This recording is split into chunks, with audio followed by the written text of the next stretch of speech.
Bueno, en primer lugar quería agradecerle a Ana que haya tenido el gusto de acompañarnos esta mañana, pero sobre todo quería agradecerle su generosidad y su amabilidad conmigo durante estos años, todas las veces que desinteresadamente y durante mucho tiempo me ha atendido las llamadas, las entrevistas, me ha facilitado material. La verdad es que me siento muy afortunada.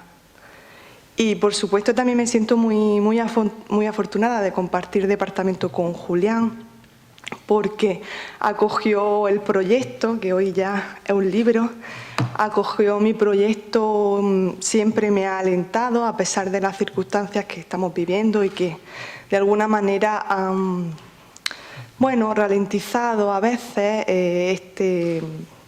este proyecto, pero él siempre ha sido muy amable y estoy muy agradecida y le profeso una profunda y sincera amistad. Por supuesto, quiero agradecerle como director del aula de poesía el que siga manteniendo este aula, porque es muy importante ya no solo para la comunidad universitaria, sino también para la comunidad de Lleida el poderse acercar a autores vivos, sí, el poder establecer ese puente, ese vínculo, que es sin duda pues muy importante.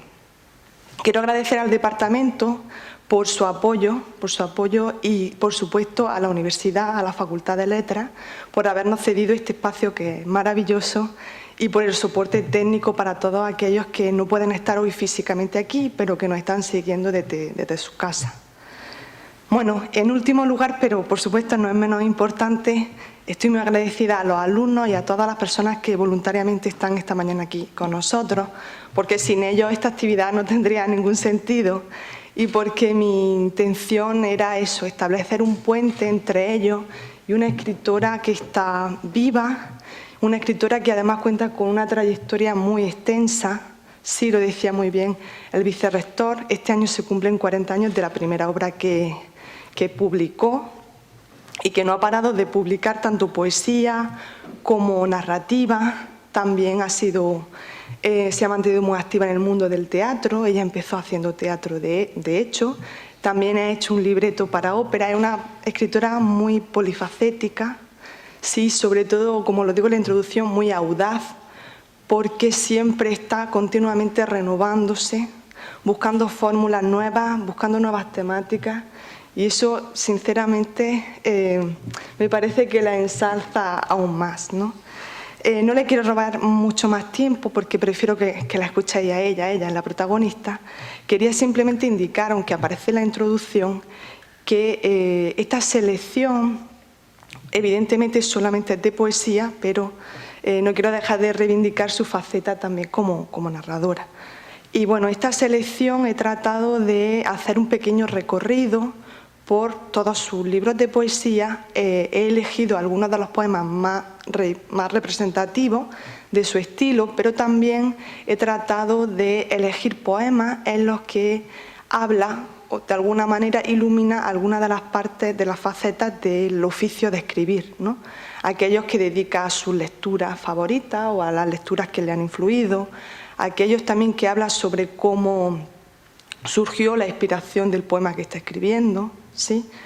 Y bueno, era una forma de hacer un doble homenaje a ella, pero también, bueno, a la poesía y a la literatura. Sin más, muchas gracias y espero que disfrutéis de su lectura porque declama maravillosamente. Muchas gracias. Bueno, muchas gracias a ti en primer lugar, Carmen, porque en realidad tú has sido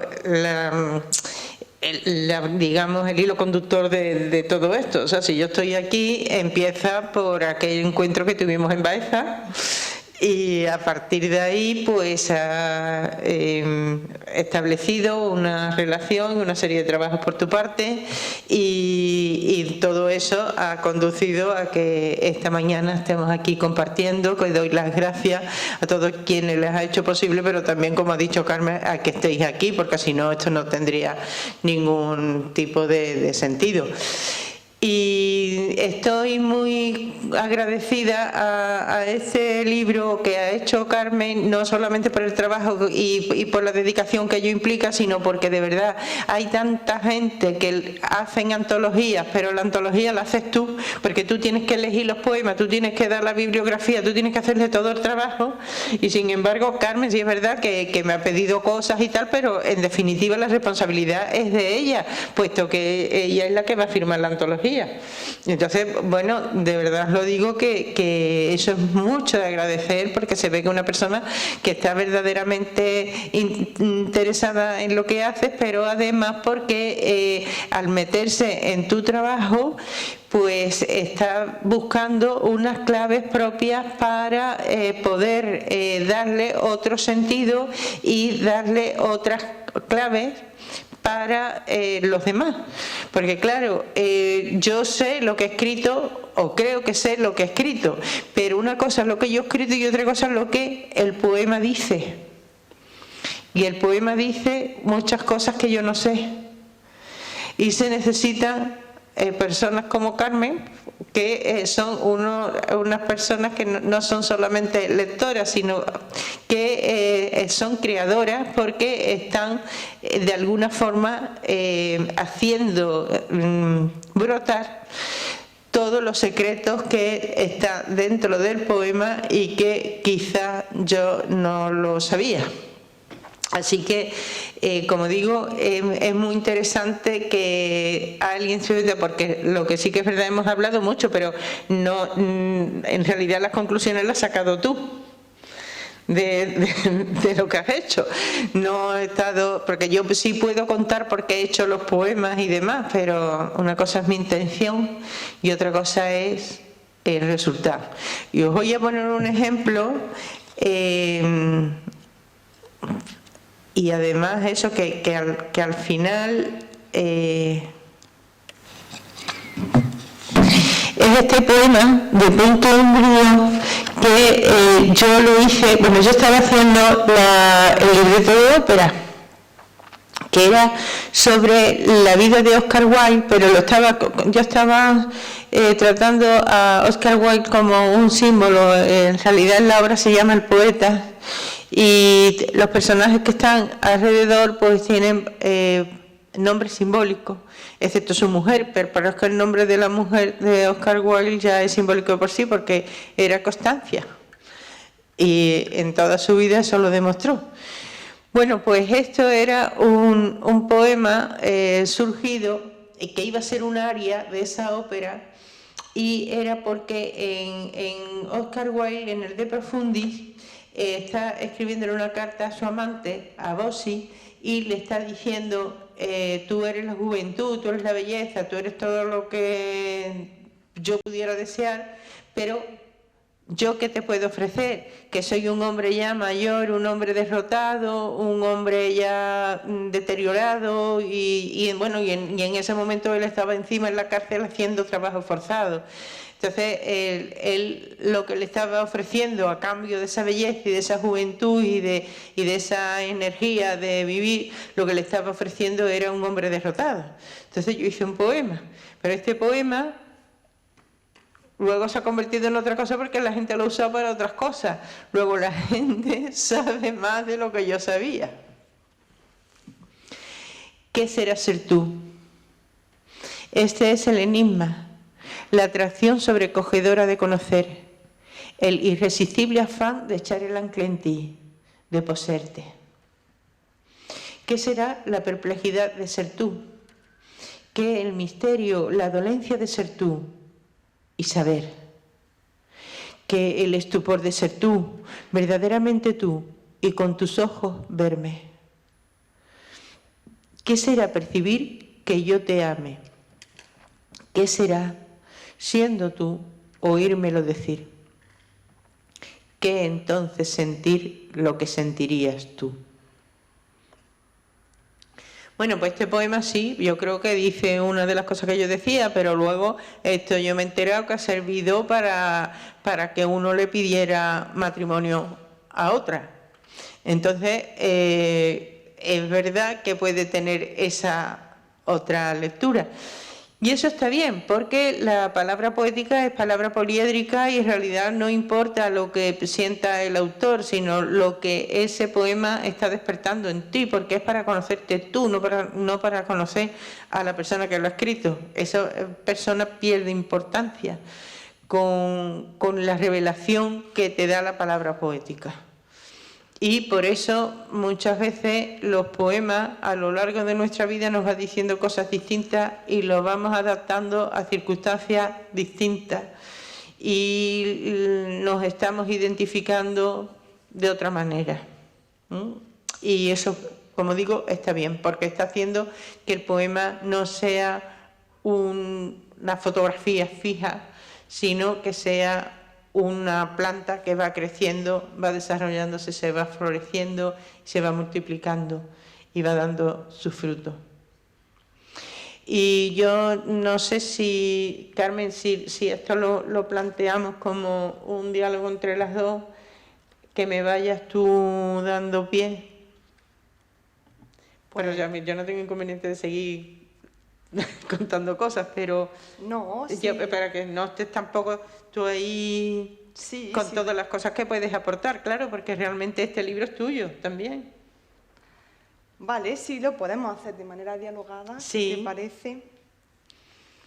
Pues sí, a mí me gustaría que le contaran la historia, porque a mí me sorprendió mucho, del poema De repente descubro el retrato de Javier María. Ah, sí, bueno, claro. Bueno, eso pues ahora pues puede ir en mi contra lo de Javier María con lo misógino que se ha descubierto que es ese hombre. Pero bueno, las cosas son así. Yo no sabía ni siquiera quién era Javier María cuando hice este poema. La cuestión es que yo en ese momento estaba leyendo mucho a los poetas románticos ingleses y precisamente la noche anterior había leído lo de la urna griega y todas esas cosas, y de Keats.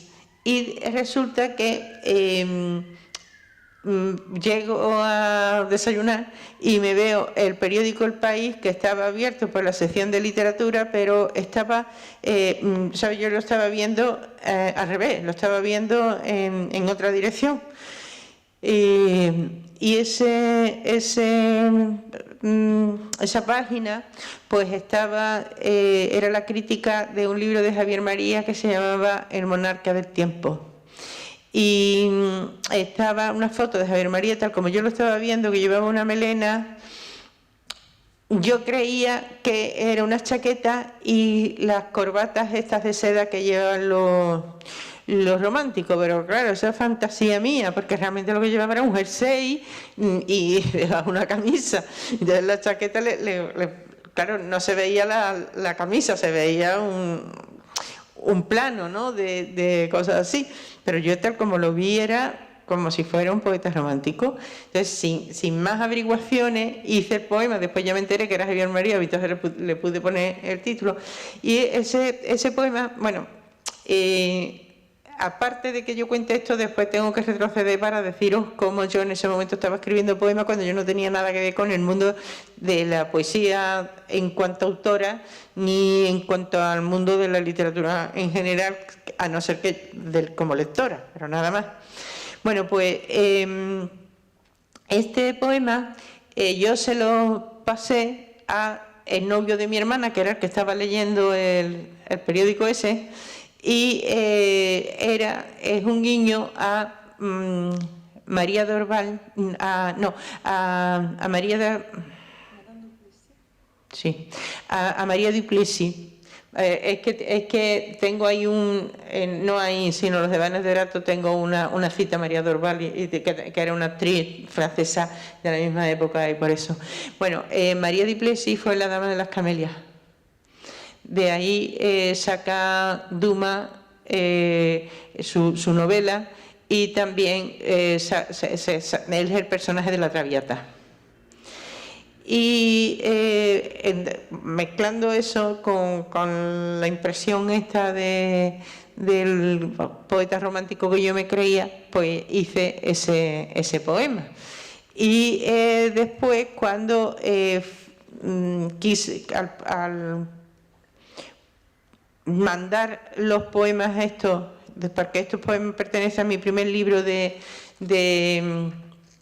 publicado, bueno, y hecho también, porque lo organicé como libro, que se llama Los demonios de Erato, pues entonces le puse el título, y el título fue De repente descubro el retrato de Javier María. Entonces tiene una cita de Diderot que dice: tal vez sea una mujer un tanto coqueta, no lo sé, pero con naturalidad y sin artificio. Debo decir que María Dorval, a pesar de que tuvo una vida muy agitada en cuanto a amantes y aventuras y demás, pero una persona que se cultivó, tuvo una biblioteca muy extensa y una relación bastante interesante con los intelectuales de su tiempo. Hay retratos de ella con casi todos los cerebros que había, tanto de música como de poesía, como de pensamiento francés. Entonces, bueno. Cuando yo era de raso y de camelia, Duplessis jadeante, boca llena de rojo tras los pálidos labios como pálidas cintas, mis dedos insistían en los nocturnos. Cuando apartaba el rostro del manchado pañuelo, mis pómulos copiaba los búcaros más blancos, porcelana rarísima de los raros países, y atado a mi garganta había un guardapelo. Minúsculo sepulcro, amuleto dorado de la adorada imagen desprovisto. Tú no existías, no, mas no por ello eras menos hermoso, ni por mis predicciones más amado. Mi muy querido rostro de pronto revelado, instante seductor, poema inevitable, pues en mi medallón ya hay un tesoro.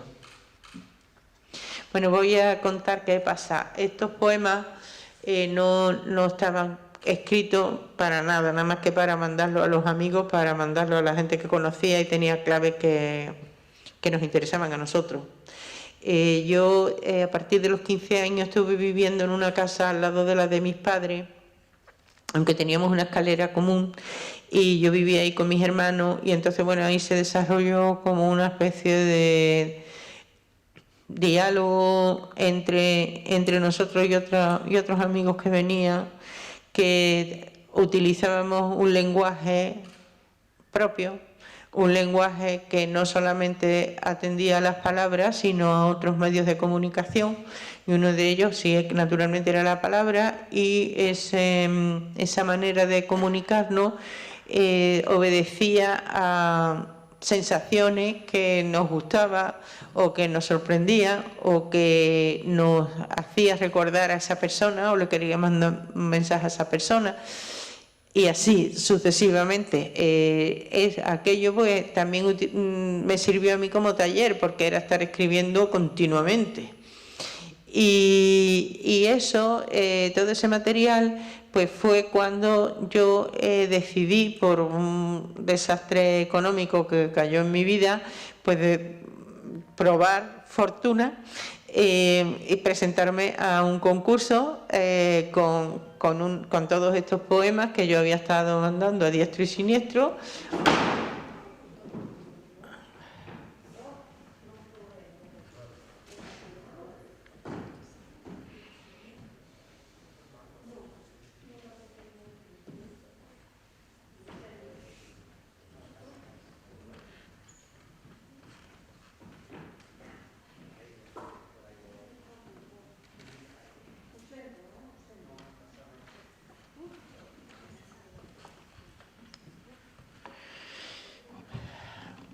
Bueno, por lo menos se ha levantado por su propio pie, porque qué susto.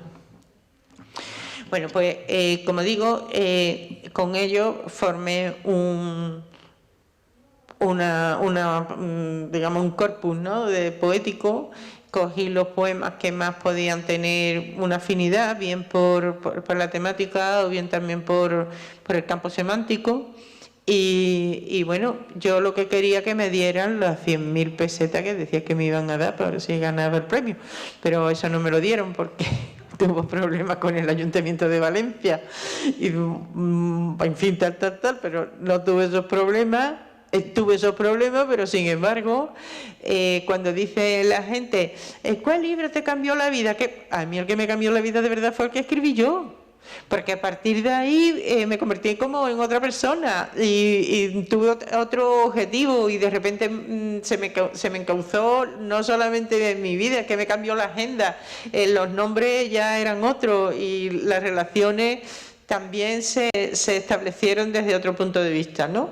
Y desde otro punto de afecto y de admiración. Entonces, claro, porque no es lo mismo admirar a una persona que tú simplemente la has leído o la has visto por ahí, cuando esa persona te recibe como a una igual. Eso no lo agradeceré bastante, porque fue muy, muy importante para mí el que de pronto no me estaban viendo de una manera paternalista, ni me estaban viendo de una forma exótica, no como si yo viniera, no, me estaban incluyendo dentro de su comunidad, digamos, ¿no? Y como digo, eso, el libro ese me cambió la vida, porque yo antes iba o creía que mi vida estaba destinada a otras cosas, iba por otros derroteros y no. Bueno, pues muchas gracias. Quería comentar varias cosas, que por eso he elegido este poema. Bueno, la anécdota es muy simpática, ¿no? Llamativa quizás, pero lo interesante es que este poema, si habéis prestado atención, es muy sugerente, demuestra que hay una indagación y una elaboración muy consciente. O sea, no es simplemente, bueno, veo en el periódico una imagen y la describo, sino que hay un ensayo de escribir un soneto con versos alejandrinos, ¿no? Si bien un poco libre, no tiene una estructura muy fija, pero sí se nota que hay un trabajo de contar sílabas, de buscar palabras que sean sugerentes, de jugar con figuras retóricas. Es decir, que tú realmente habías hecho una tarea, sí, un taller en casa, y por eso ese libro también cuajó también, ¿no? Y lo que ella comentaba, que bueno, es muy interesante, efectivamente la publicación de este libro, que era algo que estaba muy labrado, muy trabado, ¿sí? Pues la puso en contacto con poetas como Alberti, que estábamos comentando el otro día con Julián. O sea, te abrió realmente, sí, se te reconoció ese trabajo, que no era como libre exaltación de los sentimientos, sino un trabajo intelectual. Sí. Mira, tú he visto que has cogido el poema que le hice a Emily Dickinson. Entonces, yo, por ejemplo, con Emily Dickinson o Gerald Manley Hopkins o no sé qué, yo les tengo mi punto de referencia, porque esos poetas no publicaron en vida. Bueno, mismo Becker. Lo que pasa es que Becker no me sorprendió tanto, porque nos creemos de Becker otras cosas muy distintas que no son verdad. Pero Becker, cuando escribió las rimas, tampoco se publicaron después, pero sí él quería que fueran publicadas. Los otros también, porque si no lo hubieran roto de todas maneras. Lo que quiero decir, que esas personas no publicaron en vida, pero hicieron las cosas bien. Entonces yo no estaba publicando las cosas en vida, sino que se lo estaba dando uno o a otro, pero aunque fuera poemas para andar por casa, sí es cierto que yo tenía un trabajo, una voluntad de hacer poesía. Claro, la gente se sorprendía que yo apareciera de la nada y que ya fuera un libro que estaba estructurado y que estaba hecho, pero claro, que yo estaba escribiendo desde ni se sabe. No estaba publicando, pero sí estaba trabajando, y que realmente yo me autocorregía, me autodirigía y me autocensuraba también, ¿no? Con lo cual, eso lo que quiere decir que, aunque yo no lo sabía, pero realmente esa era mi verdadera vocación y era mi verdadero objetivo, ¿no? Aunque no era tan consciente. Sí, si me permite, me gustaría también que leyera, que nos hablase un poco de un poema de tu primera etapa, que también surge de una anécdota, bueno, pues bastante... Todos esos son más contables en cuanto a anécdotas, porque como digo, era cosas que yo se lo mandaba a uno y a otro para compartir algo. Sí, pues me contaste justo en Baeza cuando nos vimos cómo surgió la idea de Isolda, que es una anécdota pues muy graciosa, pero luego el poema efectivamente es muy sugerente y es un poema... Sí, y además lo que tiene Isolda también, no porque se superponen muchas capas, ¿no? Yo tenía en mi cabeza el cuadro de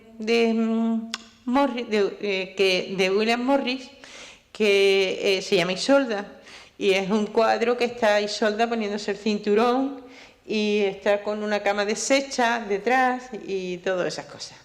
Entonces, a mí desde luego las imágenes me provocan ya un estado anímico susceptible a que lo rellene con algo, ¿no? Entonces, la cuestión es que en aquel tiempo, bueno, en aquel tiempo no, anterior a aquel tiempo, pero recordando eso, porque luego vino otra oleada de eso, se quedaba una chica embarazada y decían que es que le habían echado una pastilla en la Coca-Cola. Y es verdad que, aunque suena chiste, ahora pues está viniendo cosas de estas que te ponen de todo, y con la burundaga, y claro, te puedes quedar embarazada de esa manera. Lo que pasa que es que en aquel tiempo no siempre era por eso, sino era de alguna manera la forma de salvar a las chicas. Porque tened en cuenta, en los años 60, quedarse embarazada una chica con 15, con 16 años siempre es una tragedia, pero en aquel tiempo era ya el horror, ¿no? Y entre eso y la leyenda de Tristán e Isolda, que Isolda se tiene que casar con el rey, que es un señor viejo, anciano, decrépito y demás, las cosas que hacían en las monarquías. Y entonces su madre, que era hechicera, le da un filtro para que ella se lo tome antes de acostarse con el rey. Bueno, como mucha gente se toman coca para acostarse con quien sea. Se toman unas cuantas rayitas y ya lo que le echen, ¿no? Pues entonces lo mismo, ¿no? Las rayitas de coca. Y resulta que por el camino el rey había mandado a su sobrino, a Tristán, para que acompañara a Isolda. Y Tristán naturalmente era un muchacho joven, apetecible y, en fin, que lo tenía muy a huevo Isolda, y Tristán tenía también muy a huevo a la muchacha. La cosa es que ellos se enamoran, ellos tienen una relación por el camino, o se sospecha que tienen una relación por el camino, y entonces se dice que es que por error se bebieron el filtro. Y por eso se enamoraron. Ahora no creo que necesitaran filtro ninguno, pero bueno, eso es lo que cuenta. Entonces, bueno, pues es eso. De ahí sale este poema. Si alguien sabe de un filtro que excuse mi extravío, que explique el desvarío de mi sangre, le suplico, antes de que se muera el jazmín de mi vientre y se cumplan mis lunas puntuales y enteras, y mis venas se agoten de tantas madrugadas en las que un muslo roza al muslo compañero y lo sabe marfil, pero lo piensa lumbre, antes de que la edad extienda en mi carne la vehemencia, que por favor lo diga. Contemplo ante el espejo, hospedado en mi sábana, las señales febriles de la noche inclemente, en donde el terso lino aulaga se virtiera, y duro pedernal y cuerpo de muchacho. Ciño mi cinturón y el azogue me escruta, fresa bajo mi blusa ansiosa se endurece, y al resbalar la tela por mi inclinada espalda parece una caricia, y la boca me arde. Si alguien sabe de un filtro que excuse mi locura y me entrega el furor que la pasión exige, se lo ruego, antes de que me ahogue en mi propia fragancia, por favor, Por favor, se lo ruego, que lo beba conmigo. Bueno, he dicho antes que era la mujer de Morris, pero eso no lo debía de decir. Ella tiene nombre propio, era una gran bordadora, se llamaba Jane Morris, su hija también fue una gran artista, y lo mismo que Morris se dedicaban a hacer, bueno, Morris no hacía los diseños de bordado, ella hacía sus propios diseños de bordado, pero encima los bordaba y también diseñaba papel. Y la hija pues hereda estas cosas de sus padres y hace sobre todo un papel que es muy famoso, que es con Madreselva y Mariposa. Es un papel que se extendió muchísimo en esa época y es de la hija. Jane Morris, podéis saber quién es, no solamente por este cuadro de Isolda, sino porque fue pintado por muchos prerrafaelistas, sobre todo por Dante Gabriel Rossetti. Ella es la que, por ejemplo, la que está de Perséfone con una granada en la mano, y en otros cuadros más, ¿no? Y bueno, estas mujeres del prerrafaelismo, de la hermandad prerrafaelista, estamos acostumbradas a ver simplemente las caras porque sirvieron de modelo, eran unas mujeres bellísimas, o por lo menos tenían una belleza extraña para aquella época. Y la cuestión es que realmente ellas escribían poesía, ellas pintaban, ellas estaban dentro de esa hermandad, no solamente como unos objetos de lujo y de placer para la vista, sino que también eran creadoras. Bueno, muchas gracias. Quería ahora pedirte que nos leyera un poema de Punto Umbrío, de hecho el último.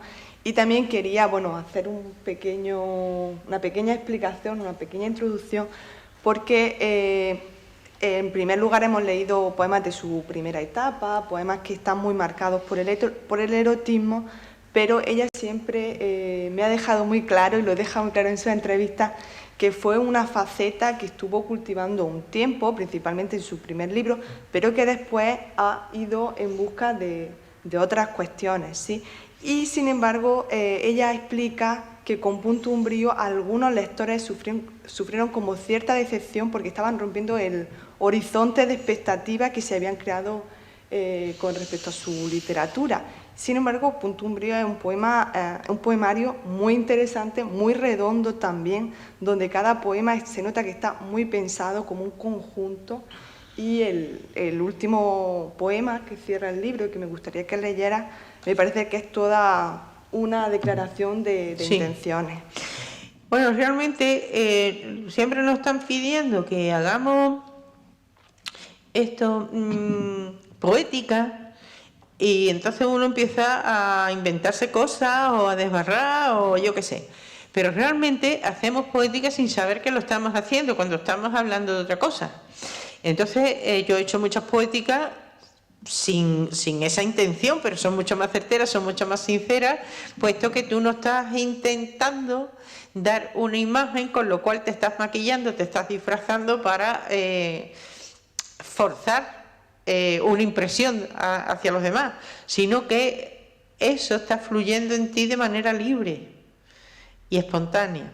Entonces esto puede ser una poética, pero a lo mejor una declaración de intenciones en cuanto a lo que es la vocación y cómo tú no puedes escapar de ella. Por muchas, más tarde, más temprano, eso va a aflorar, por muchos obstáculos que te pongan.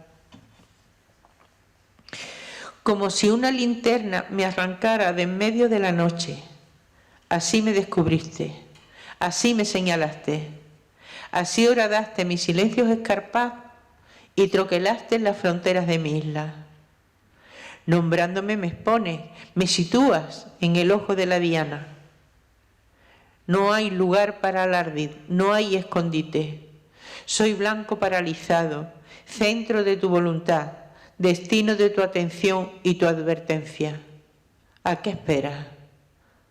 No rehuyo la luz. Hagas en mí lo que tu dardo indica.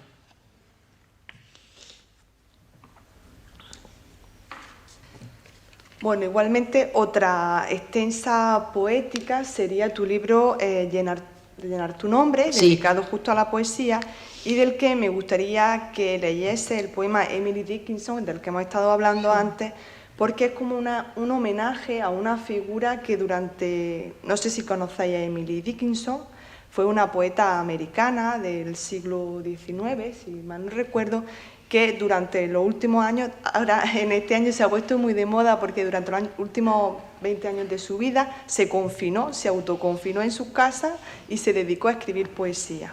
Nunca la publicó en vida esta obra, había publicado algunos poemas sueltos, pero es un ejemplo de constancia, sí, de vocación.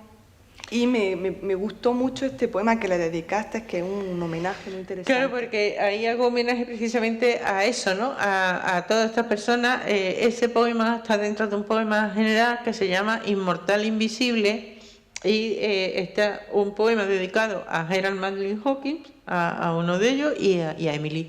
Y Emily lo que tiene también, claro, de admirable, que ella escribía como si no tuviera otra cosa que hacer. Realmente no tenía otra cosa que hacer porque era una persona que tenía sus posibles para poder vivir cómodamente, pero ella todos los poemas los dejó ordenados, los dejó clasificados y los tenía organizados, o sea que realmente para ella eso era tenía una importancia, y para ella el escribir no era porque estaba aburrida y algo tenía que hacer, no, era algo que lo estaba sustentando una vocación y una necesidad. En tu habitación, día tras día, en tu minúscula habitación, minúsculos poemas limándose, afinándose, haciéndose, arrancando las envolturas de las palabras, descarnando la verdad de los huesos. Fielmente y con amoroso rigor, balas certeras iban cargando el fusil de tu alma. En la esquina, vigilante, aguardaba a que lo tomases y lo llevases consigo, a que algún nadie lo volviese contra sí y disparase su munición imperecedera. Día tras día, seguía blanco tu vestido de algodón, seguían los lirios blancos, seguían blancas las paredes. De esa ciega blancura, tan solo el papel quedaba eximido. Aquí estoy hablando por ejemplo, del fusil y del nadie, son referencias a poemas suyos, ¿no? Y también lo de los lirios, ella siempre estaba vestida de blanco, o eso dicen. Aunque el retrato que conocemos de ella no es precisamente blanco el vestido, no sabemos de qué color es, pero desde luego era un vestido oscuro. Pero se cuenta la anécdota, ella solamente publica en vida 2 poemas o algo así en una revista, no tiene muy buena acogida, que por eso dicen que ella se desengaña y ya no quiere saber nada más. Pero hay un crítico que sí le llama la atención y va a visitarla. Tened en cuenta que estamos hablando del siglo XIX y ahí nadie podía mostrarse a alguien si no tenía una carta de presentación o si esa persona no estaba presentada o todo ese tipo de protocolos, ¿no? Y ella es la que le abre la puerta y lleva unos lirios en la mano y le dice: soy Emily Dickinson, me presentan mis lirios. Esa es la referencia que hago al final. Muy bien, muy interesante. Quería, por último, ¿no?, hablar de tu último libro de poesía, que salió publicado en 2016 en la Villa Varsovia. Se llama Deudas contraídas y el título es muy elocuente porque en él hace un repaso, como un examen de conciencia de todo aquello que nos interpela, de todas las tragedias con las que nos hemos acostumbrado a convivir, y que ella se plantea, bueno, cuál es mi función o cuál es mi responsabilidad. Y me gustaría pues eso, que leyese el primer poema de este libro y que nos hablase un poco de cómo se fue gestando la idea de... Ese libro me ha costado mucho trabajo hacerlo, porque, vamos a ver, yo sí he estado muy involucrada, o pretendo estar muy involucrada en ciertas cuestiones que nos atañen y que tenemos una responsabilidad como seres de este mundo. Pero no encontraba el lenguaje preciso para poder contar eso, porque yo no quería disfrazarlo ni ponerle tanta, como te digo, tantas capas de significado ni tantas cosas que se diluyera realmente lo que yo quería decir, pero por otro lado no quería que fueran panfletos, sino lo que quería era que siguiera siendo poesía. Y este poema, precisamente el que está al principio, no estaba todavía pensado en que yo pudiera escribir un libro sobre eso. Eso empezó por algo que un percusionista que se llama Juanjo Guillén quería que yo hiciera para un espectáculo suyo que se iba a llamar Lamento y no sé qué. Entonces yo hice algo, después sobre eso ya formé el poema. Pero, bueno, algunas cositas de estas las hice separadas, pero todavía yo no me veía con fuerza. Realmente, cuando empecé a darme cuenta que yo era capaz de embarcarme en ese campo de la protesta y de la denuncia y de la reivindicación, fue porque aunque yo tenía mucha información sobre todo el feminicidio que se estaba perpetrando en Ciudad Juárez, y bueno, en muchos sitios más, pero sobre todo en Juárez, por lo que voy a contar, fue como una piedra de toque el haber estado viendo una representación de lo que estaba pasando. Pero después de esa representación se hizo un coloquio con las familias de todas estas chicas asesinadas y te estaban contando todas sus cosas. No es lo mismo escuchar una noticia en un periódico o en un documental o lo que sea, que estar viendo cómo las familias te están contando cómo era su hija, qué es lo que pasó, qué tal y qué cual. Entonces, a partir de ahí que yo me pude involucrar en el estado de esas familias que le habían arrebatado a sus hijas.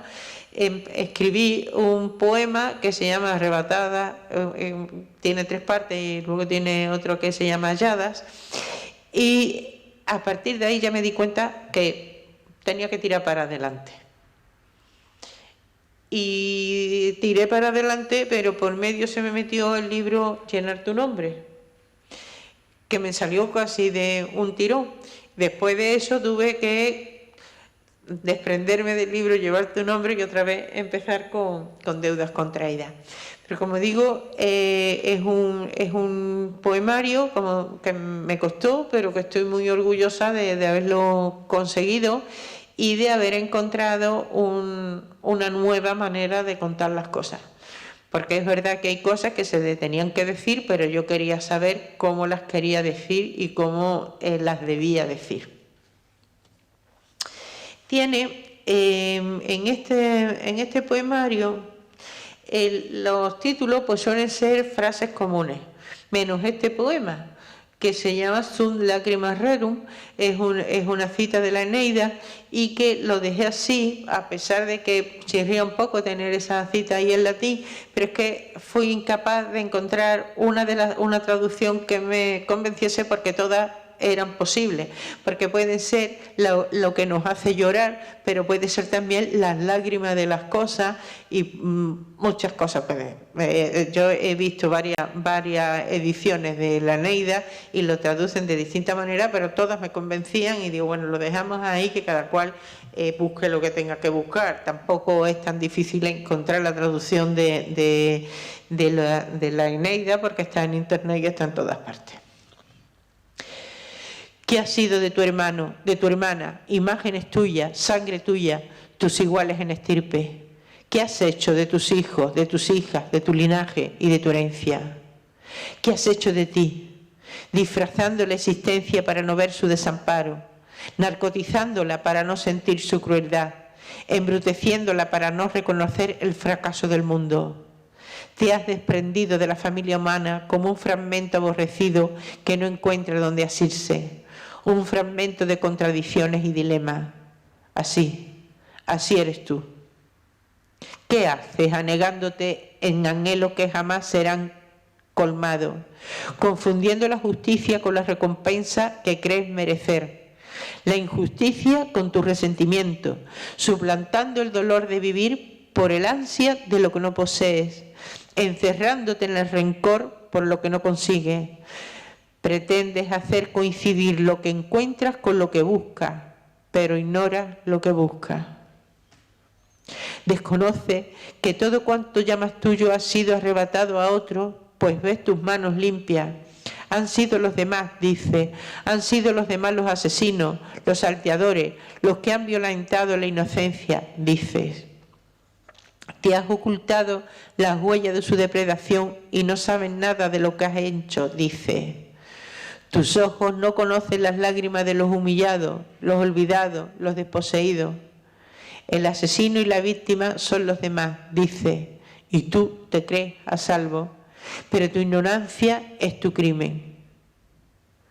Sin embargo, si un destello de conciencia se instalara en ti, pudiera suceder que el sufrimiento fuera revelado y como la noche se desplegara el espanto y el temor de ser de la misma sustancia del que mata y del que muere, el espanto de identificarse con la angustia de los demás, con los crímenes de los demás, con la indigencia y la vergüenza de todos, saberse en el todo. ¿Qué ha sido de mi hermano, de mi hermana, imágenes mías, sangre mía, mis iguales en estirpe? ¿Qué he hecho de mis hijos, de mis hijas, de mi linaje, de mi herencia? ¿Qué ha sido de mí? ¿Qué he hecho de mí? Bueno, pues me llamaba mucho la atención este poemario porque eso también es como una evolución tuya personal en tus temas y una reflexión sobre, me gustaba mucho como decías, sobre una búsqueda de poesía cívica, ¿no? Que he visto que se ha producido también en otras compañeras tuyas de generación. Sí. En el caso de Chantal Maillat es muy evidente porque ella, bueno, es de tu generación, empezó publicando próximamente cuando tú, y en 2015, justo cuando, muy cerca, Deudas contraídas, ella publicó La herida en la lengua y también se pregunta sobre los genocidios, sobre la historia de Europa, la historia más dramática, ¿no? Y es un giro también en su propia poesía, que ella había empezado también publicando poesía de corte erótico, como al principio de tu trayectoria, y que ha ido evolucionando. Sí, es que hay una cosa que no podemos ignorar, y es que somos productos de nuestro tiempo. Y sin saber cómo el medio nos va modificando y nos va dando ese mensaje. Yo, sin saber para nada, yo estaba escribiendo un poemario que para los años 80 pues era lo que se necesitaba leer, pero yo no era lo que yo quería. No era consciente.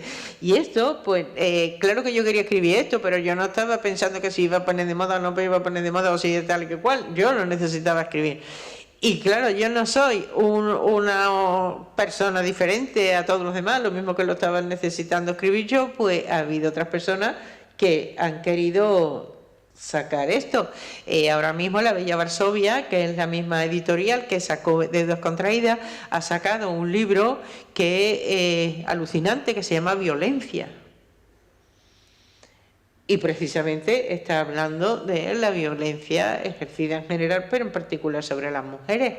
Entonces, de pronto, estamos hablando de unos temas que antes no...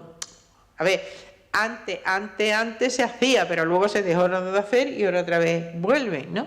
Es igual como un tema que está saliendo también, está aflorando, es el tema de la maternidad, que de pronto se está hablando de la maternidad de una manera completamente diferente de como se estaba hablando en otros momentos.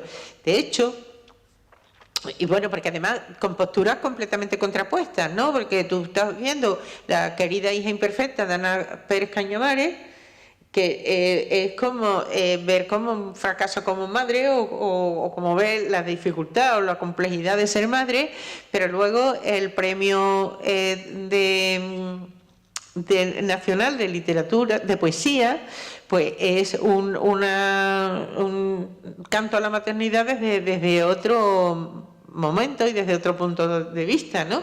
Entonces, pues está bien, porque ya la maternidad no tiene ese cliché, no es esa convención, y no es el hablar de la maternidad siempre de la madre con el niño en brazos en postura amorosa, sino que tiene muchas facetas y tiene muchas grietas y tiene muchas maneras de abordarse. Y ya digo, desde hace mucho tiempo eso no estaba, a lo mejor alguien podía escribir sobre eso, pero no tan fuerte, no escrito tan fuerte. María García Zambrano también habla de la maternidad, y así sucesivamente, ¿sabes? Después te puedes encontrar la maternidad en muchas, además de distintas edades también. Porque están haciendo la reflexión no de la experiencia que están viviendo, sino de la experiencia que vivieron, aunque realmente os digo de verdad, cuando uno es madre ya para toda la vida, eso no se te puede quitar, pero la cuestión es que, claro, también la relación de los hijos pues va cambiando, ¿no? Sí, de hecho, este tema a mí me interesa mucho. Hace poco conseguí hacer una investigación sobre esto y creo que tiene que ver con que ahora hay más mujeres escritoras, y que era un tema que la literatura tenía menos tradición porque, bueno, a los hombres no les interpela tanto, o en la construcción de su identidad no está tan presente. Y sí que es muy interesante, que es un tema muy poliédrico, como ella dice. Claro, y sobre todo porque la maternidad ahora es otra cosa. Te lo digo de verdad. O sea, tú ten en cuenta una cosa. Ahora es verdad que tú te puedes quedar embarazada quieras o no te quedas embarazada quieras o no quieras. Pero la cuestión es que sabes que tú puedes ser quieras o no quieras. Antes era y se acabó. No había ningún tipo de discusión. Después, antes tú tenías como todos los hijos que vinieran, pero ahora nada más que se tiene uno o dos. Entonces la relación con el hijo es una cosa completamente diferente. Y cuando tú te estás relacionando con el hijo ya de una manera que tú en parte tienes otra vida diferente a la de madre, pues también tienes otra reflexión diferente a lo de cuidado, ¿no? Entonces también puedes estar hablando de la maternidad con las dificultades de la maternidad, cosa que antes era como un sacrilegio el hablar de eso. Vamos, que no se te pasaba para tú pensaras lo que pensaras, pero luego era incapaz de poder verbalizar que eso está así, ¿no? Y luego todas las cuestiones que están ahora viendo con respecto a la crianza. ¿Usted cree que en mi época la gente estaba con esas cosas? De ninguna manera. ¿Sabes? Que ahora hay otra, de verdad que es otro mundo y es el abordar el tema de otra forma. Sí, en ese sentido es muy interesante, y enlazo un poco con tu reflexión de cómo tu literatura fue cambiando con respecto a, fue evolucionando la sociedad o fue cambiando la sociedad, que al final la literatura no deja de ser un producto histórico, un producto ideológico, y que de alguna manera, quiera o no, o sea, rechace o esté a favor, representa pues la ideología que hay en el momento, la historia, los cambios sociales, y en ese sentido tu trayectoria es verdad que ejemplifica muy bien cómo ha ido cambiando ciertas sensibilidades, ¿no? Con respecto a la sexualidad también. Sí, todo, porque a ver, fijaos ahora con todas las comunicaciones que tenemos para simultáneamente enterarnos de muchas cosas que están sucediendo. Pero es que en otras épocas, que había más dificultad, de repente viene el romanticismo y está toda Europa escribiendo, expresándose, vistiéndose, escuchando una música y suicidándose con el achaque del romanticismo. Y eso se extiende rápidamente. Entonces, si entonces no tenían internet, no tenían redes sociales, no tenían nada de eso, y fijaos, y hablo de romanticismo, pero puede ser cualquier cosa, fíjate tú el gótico, de pronto todo el mundo catedrales góticas, ¡hala! De repente se quita el gótico, de repente empiezan a hacer las catedrales barrocas, de repente, y están no es en un sitio, es en un radio muy extenso. Pues te das cuenta que de alguna manera tú eres un producto social. No puedes escapar, y un producto histórico. No puedes escaparte de eso. Sí, efectivamente. Claro. Bueno, no sé cómo andamos de tiempo, pero antes de finalizar, me gustaría que leyera justo el último poema de Deudas contraídas, porque a pesar de que el libro es bastante duro a veces, ¿no? Sin embargo, deja entreabierta como una ventana a la esperanza, a la ilusión, a la capacidad de creer en el ser humano, ¿sí? Y me gustaría que nos dejases con ese buen sí, por Dios.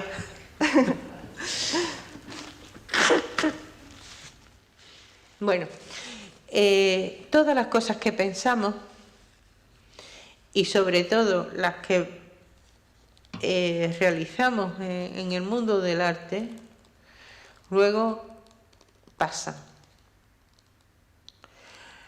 Estamos viendo que ahora muchas novelas de ciencia ficción ya no son ciencia ficción, sino que, aunque no se estén realizando así, pero es eso lo que tenía esa persona en la cabeza, se corresponde. Pero no hablemos de ciencia ficción, hasta en las mitologías hay cosas que hacían los dioses que estamos haciendo ahora.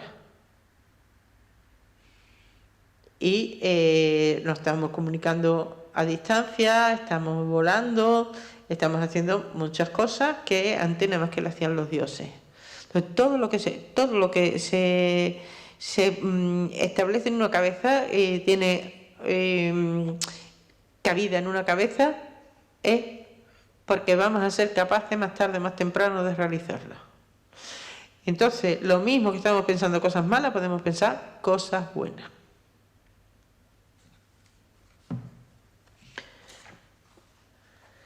Atrévete y sucederá. Imagina la oscuridad. El horror dispara sus minutos a la velocidad de la metralla. Las sirenas crecen como aullido de chacales. Los gemidos retumban entre los escombros. Clava sus esquirlas. Imagina tus lágrimas como bayonetas desahuciadas de todo consuelo, de toda piedad. Refugio rebosando de miedo, temblando de miedo, mientras los cadáveres elevan sus montañas, mientras los bombardeos gotean constelaciones en las aceras. Imagina el aire entrándote, invadiéndote de muerte. Se pulverizan árboles y bibliotecas, se desgarran cuerpos y muros, se mutilan recuerdos y palabras, se siembran minas, terrores y esqueletos de pájaros. Imagina la orfandad de las cosas, el llanto de las cosas. Imagina cómo los héroes se envuelven en capas escarlatas, cómo los verdugos despliegan alfombras escarlatas, cómo las víctimas se ahogan en manantiales escarlatas, y cómo el espanto, la venganza y el odio ganan batalla en tu corazón sobrecogido. Estás en medio del recinto inexpugnable del pánico y eres tú quien orquesta los crímenes, porque has sido tú que eres capaz de imaginar de sentir todo lo que imagina, de fabricar todo lo que siente, de construir realidades con los sueños, quien ha dado vida al horror. Por eso, atrévete a cambiar la estructura del mundo. Y donde dices temor, di esperanza, porque las lágrimas también son de alegría, porque la sangre también es nacimiento, porque la belleza también es sobrecogedora y el amor un potente estallido. Por eso, atrévete, ilumina tus ojos, imagina justicia, imagina consuelo, imagina bondad. Muchas gracias.